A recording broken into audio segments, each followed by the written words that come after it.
ឆ្នាំ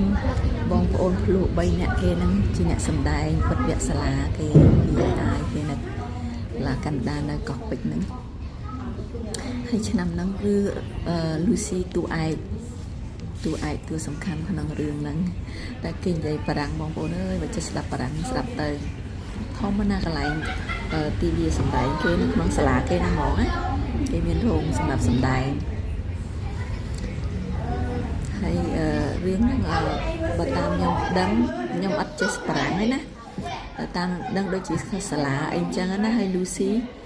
ចាំមើលមានវគ្គតទៀតលូស៊ីចុងក្រោយគាត់នៅជាមួយខ្មោចគាត់ជាតួដែលជាមួយនៅជាមួយខ្មោចចាំតាមដានរឿងហ្នឹង